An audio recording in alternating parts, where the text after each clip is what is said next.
Odhi nyime nyako Ramogi gi weche manyien. Log tich mar Mbetre mar piny Kenya mayudore boma Kinshasa e piny mar Congo monji bang' tulo muoch e bomano. Tulono ne omuoch kikedo kod jo maundu mag M23. Korir Sing'oei ma en jagoro mongirore migawo mar weche tudruok pinje maoko oyango ni ng'anyo makamano odhi ataro gi chike matayo piny mangima.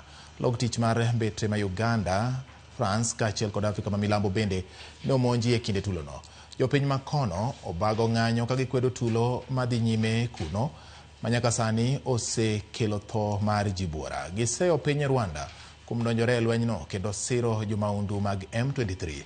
Musale Mudavadi ma en jotend migawo kendo jatend migawo mochung' ne weche mag tudruok pinje maoko bende ong'udho monj makamano.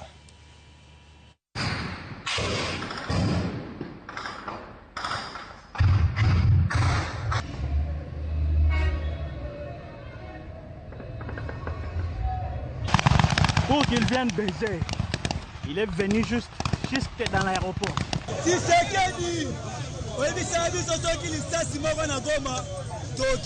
The mission has begun temporarily relocating its personnel and their dependents from Goma over the weekend by air and road.